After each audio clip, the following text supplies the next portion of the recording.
আব্দুল্লাহ ইবনে হুযায়ফা রাদিয়াল্লাহু তাআলা রোম সালতানাতের বাদশার সামনে তাকে ধরে নিয়ে আসছে। দেখা গিয়েছে হাদিসে আসছে 1000 মানুষ, 1000 প্রজা সৈন্য তেনাকে ধরে রাখতে পারতেছে না। কয় হাজার?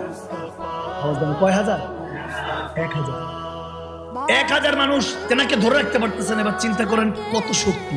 সুবহানাল্লাহ। এই শক্তিটা দিয়েছে কে? কে? এই 500 জন এদিক থেকে ধরে, 500 জন এদিক থেকে ধরে, কেউ তেনাকে আটকে রাখতে পারতেছে না। অনেক কষ্টে ধৈর্য টরে রাজার সামনে, বাদশার সামনে, রোম সালতানাতের বাদশার সামনে পেশ করা হলো। বাদশায় নামদার দেখে বলতেছে একে শাস্তি দিতে হবে। তখন মন্ত্রী উজির যে ছিল সে পরামর্শ দিল যে বাদশাহ নামদার অনেক পাওয়ারফুল, শক্তিশালী, এনাকে যদি আমাদের আর্মিদের জেনারেল বানানো হয় অনেক কাজে দিবে। এই শক্তি কই থেকে পারছে? এর থেকে তো শিখতে হবে। পেয়েছে কোথায় এই শক্তি? যখন দেখা গিয়েছে ওনাকে পেশ করা হলো, ফাঁসির কাস্টডিতে ঝুলানোর কথা বলছে কিংবা তেনাকে হত্যা করার কথা বলছে, কিন্তু মন্ত্রী বলতেছে যে বাদশাহ নামদার একটু দেখি কোনোভাবে কেনা বেচা যায় কিনা, তেনার ইমানটা কেনা যায় কিনা। কিন্তু মুসলমানের ইমান কখনো কেনা যায়? জিজ্ঞাসা করলেন আপনার কত টাকা লাগবে, কত খাজানা লাগবে, সব দিয়ে দিবে। সাহাবী যিনি ছিলেন উনি মুস্কি হাসিতে বলতেছে এই ইমান রাসূলের পাকের কদমে বিক্রি হয়েছে, আহলে বায়াতের কদমে বিক্রি হয়েছে, আল্লাহর কালমার কাছে বিক্রি হয়েছে, না দেখে এটা আর কেউ খরিদ করতে পারবে? দ্বিতীয়, ঠিক আছে এটা মানে দ্বিতীয়টা ট্রাই, এক কাজ করো। রোম সালতানাতের বাদশা বলতেছে আমার পরে যে কোনো পজিশন তুমি চাও তোমাকে দিব। আব্দুল্লাহ ইবনে হুযায়ফা রাদিয়াল্লাহু তাআলা তিনি বলতেছে তাহলে তুমি ভুলে গিয়েছো আল্লাহ এবং রাসূলের পরে সবচেয়ে বড় পজিশন সাহাবাদের, আমাকে সাহাবা বলা।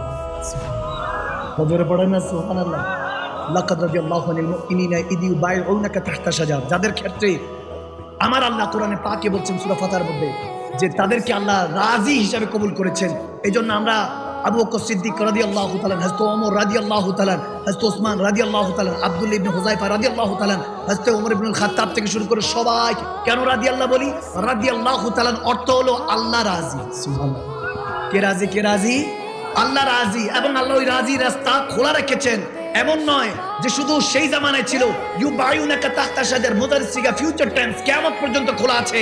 যখন শায়খ তরিকাতদার কাছে এসে আল্লাহ ওয়ালার কাছে এসে আপনি হায়াতে ওই হাতে হাত রেখে যখন বায়াত নিলেন, ওই বায়াত জাঞ্জিরের মতো একটারে নবী পর্যন্ত, নবী থেকে আল্লাহ পর্যন্ত নিয়ে যায়। সুবহানাল্লাহ।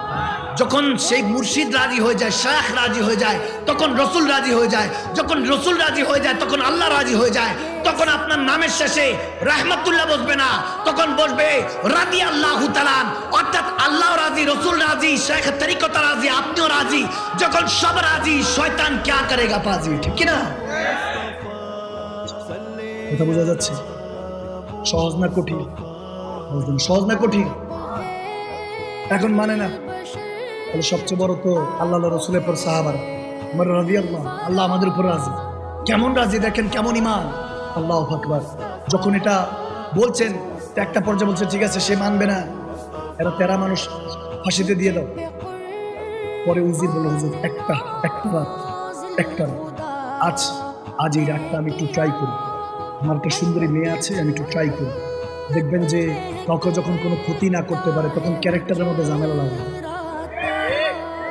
যখন বলতেছে একটা রাত দেন, একটা রাত দেওয়া হলো। যখন একটা রাত দেওয়া হলো তো রাতের বেলায় দেখা গিয়েছে আব্দুল্লাহ ইবনে হুযায়ফা রাদিয়াল্লাহু তাআলা একা বসে আছেন। ওই উজির, রোম সালতানাতের বাদশা যে উজির ছিল, মন্ত্রী ছিল, সে তার মেয়েকে সাজিয়ে গুজিয়ে সুন্দর করে তার ঘরের মধ্যে প্রবেশ করালো, করাই দিয়ে দরজা লাগিয়ে দিয়েছে। ভিতর থেকে বাইরে থেকে যখন লাগিয়ে দিয়েছে দেখা গিয়েছে ওই নারী সারা রাত বসে আছে। চিন্তা করতেছে এটা কি রোবট, জিন, এটা কি? সারা রাত শুধু জায়নামাজের মধ্যে বসে আছে, আল্লাহর কাছে কাঁদছে, মনে হচ্ছে কি জানি হচ্ছে, তার পুরুষ স্মরণ করে কাঁদছে। তিনি চিন্তা করতে লাগলেন আমার দিকে তাকাও না। একটা পর্যায়ে বসে বলে উঠলেন, এবং আরেকটার মধ্যে এরকম রিওয়ায়াত আসছে যে টাচ করতে যাবেন তিনি সরে গিয়েছেন, বলে মা গো আপনি আমার মা হন, আমার বোন হন, আমাকে টাচ করবেন না। ওই মহিলা, ওই সুন্দরী নারী অবাক হয়ে গেল। অথচ আমরা এখন এই সোশ্যাল মিডিয়ার নামে বেগানা নারীর দিকে তাকিয়ে থাকি, নাউজুবিল্লাহ। এটা হলো ইহুদি নাসারাদের ষড়যন্ত্র। ভাইয়ের আমার, কসম করে বলছি এটা দিন নয়। আপনি সবকিছুর ভালো মন্দ আছে, এটা আমাকে আপনাকে আউলিয়া আল্লাহ তো দূরে থাকে, এখন মুমিন হতে দিচ্ছে না। আপনি ভালো মন্দ বুঝতে শিখুন।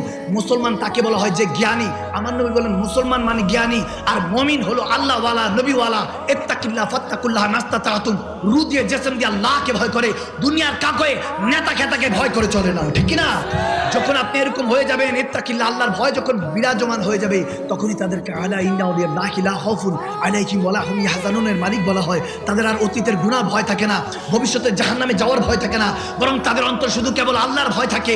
যখন আল্লাহর ভয় চলে আসে, সেই বান্দার উসিলায় আল্লাহ হাসরের ময়দানে এমন এসেছে, মাওলা ইখওয়ানুনা কানু ইউসাল্লুনা মা'ানা হাজ্জুনা মা'ানা আমলুনা মা'ানা ফাআদখালতুমুন নার।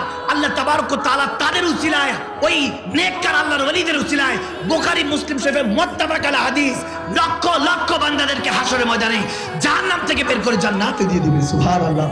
যখন দেখা গিয়েছে ওই বান্দা, ওই আব্দুল্লাহ ইবনে হুযায়ফা রাদিয়াল্লাহু তাআলা কথা বলছে না, ওই নারী বলতে লাগলেন, তুমি কেমন মানুষ, কেমন পুরুষ যে একটা নারী, সুন্দরী নারী সেজে বসে আছে, তুমি দেখছো না? তখন তিনি কেঁদে দিলেন, বলে আমি এমন চেহারা ওয়াদগুহা দেখেছি, যাকে দেখার জন্য আও আদনা কাবা কাউসাইনে রব্বে করিম মেহমানে নওয়াজ করেছেন, মেহমানে মেরাজ করেছেন। যখন জিজ্ঞেস করছে যে কি ব্যাপারে এত সুন্দর দেখেও, বলে যে চেহারায় ওয়াদগুহা দেখেছি, তোমাকে কি বলবো বন্ধু আমার, তোমার চেহারা কি? ওই চেহারা দেখলে মিশরের নারীরা ইউসুফ আলাইহিস সালামকে দেখে কাত্ত ইয়াদওয়ান্না, হাতের আঙ্গুল কেটে ফেলে দিয়েছে, একটা সুই ঢুকলো কষ্ট লাগে, কিন্তু কেমন চেহারা ছিল যে ফল কেটে আঙ্গুল কেটে পড়ে গেল, মিশরের নারীরা টের পেল না। ইউসুফ আলাইহিস সালামের সৌন্দর্য এরকম। আব্দুল্লাহ ইবনে হুযায়ফা বলতেছেন, আমার নবীর চেহারা যদি দেখতো, মক্কা মদিনা তাগড়া তাগড়া যুবকরা নবীকে দেখে গর্দান দিয়ে দিয়েছে। সুবহানাল্লাহ। শাহাদাতকে কবুল করেছে এবং কিয়ামত পর্যন্ত এটা জারি থাকবে। কেউ দেখে কেউ না দেখে ওই নবীর প্রেমে অস্থির হয়ে থাকবে। ওই নারী তখন চোখের পানি ছেড়ে দিল, বলতেছে, আপনি কেমন পুরুষ, আমার বাবা কেমন যে আমাকে একটা বেগানা পুরুষের কাছে রেখে গিয়েছে, আর আপনি কি, আপনার সামনে পড়ে আছে, আপনি আমার সাথে যা ইচ্ছা তা করতে পারেন, আর আমাকে একটু ইজ্জত দিচ্ছে, এই কোন ধর্ম, এই কোন জাত, আমাকে ওই কলমা পড়া। তখন আব্দুল্লাহ ইবনে হুযায়ফা রাদিয়াল্লাহু তাআলা তাকে কলমা পড়িয়ে মুসলমান হিসেবে কবুল করে নিয়েছেন। সুবহানাল্লাহ। সারা রাত যখন এরকম হলো, দিনের বেলা সকালবেলায় তার বাবা আসলো, মন্ত্রীর দরজা খুলে ওই নারীকে যখন বলতেছে আসো মা, তখন সে পর্দা করছে, বলে আমি এখন মুসলমান হয়ে গিয়েছি, আমার জন্য পর্দা ফরজ। সুবহানাল্লাহ। এই জন্য খাতুনে জান্নাত মা ফাতিমাতুজ জাহরার যারা বাচ্চি হবে, সেহেলি হবে, বান্ধবী হবে, যারা ফ্রেন্ডস হবে, তারা কখনো, ওই কানিজরা কখনো বেপর্দা হবে না, কারণ যারা পর্দানিশীন হবে তারাই খাতুনে জান্নাতের সঙ্গী সাথী হবে। সুবহানাল্লাহ।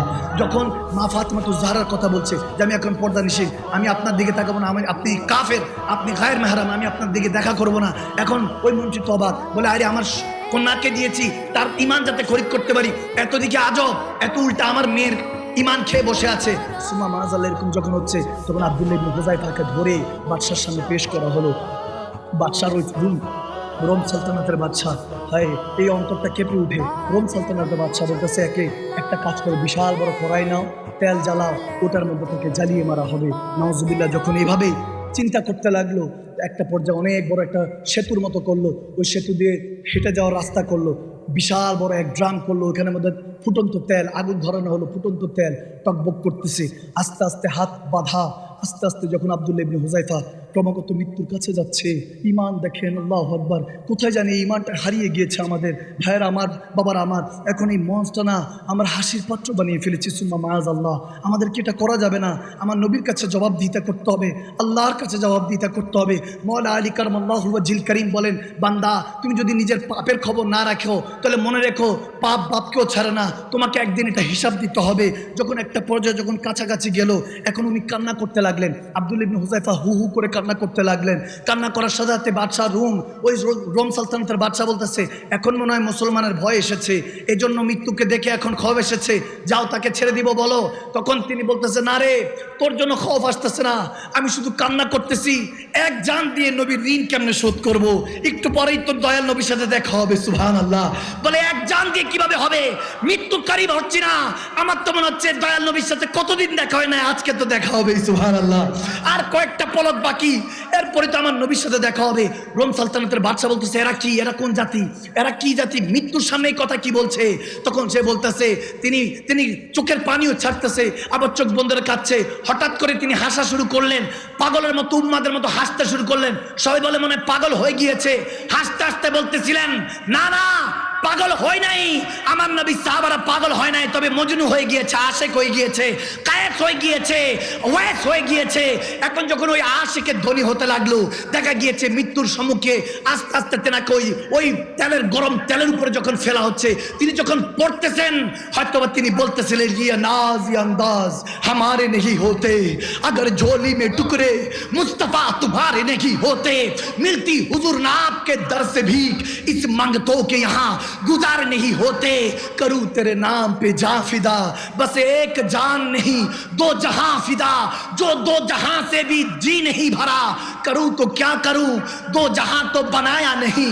মনে হয় ওই দিন বলেছিলেন, নবী না হয়ে এই দুনিয়ায় না হয়েছি ফেরেশতা খোদার, হয়েছি গো নবী উম্মত আপনার, তার তোরে শুকুর হাজার বার। সুবহান আল্লাহ।